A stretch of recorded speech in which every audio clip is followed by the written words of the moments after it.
Inabot na nga tayo ng gabi at syempre hindi mawawala ang bonfire. Bali, pinalambutan na natin to sa bahay para mabilis lang natin lutuin. Tapos, sinilp ko lang siya. Oops, diba? Ang lambot niya. Parang natatanggal na siya. Tapos, ito yung sabaw. Sinama ko din yung pinagkuluan kasi nandyan yung lasa. Yan. Kapag ka nagbabaang kami ng karne, niluluto ko na sa bahay, lalo na baka, napakuluan ko na siya. Mas tipid din sa butane na dala. Para hindi tayo nag-aantay ng matagal. Ayan, ito yung sabaw. Oopsie. Beef nilaga with bonfire. Diba? Ang saya.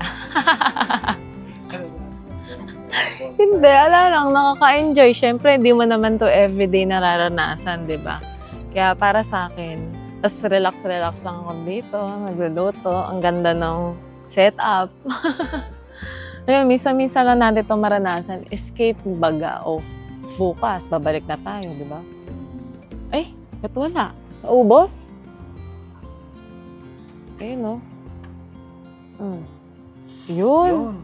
Teka lang, lalagay ko muna siya sa, sa damit. Baka ginawin. Ayan, sabit na natin siya. Ayan, ito. Okay? Yun.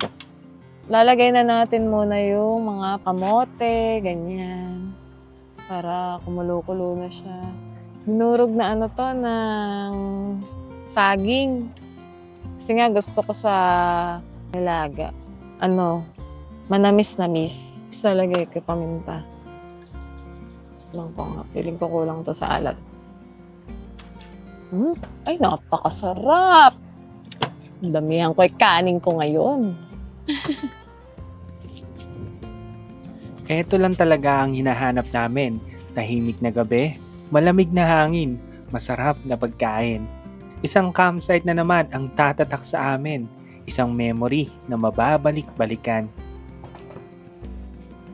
Okay guys, malapit na maluto ang food natin. Kain na tayo! Nilaga. Gusto mo ng Kumuha ka na ng laman? Patatas. Ito guys, masarap after kumain. Yan, magpahinga. Tapos, nandyan lang yung bonfire. Oh. Yeah. Ayan. Itlog ba yun?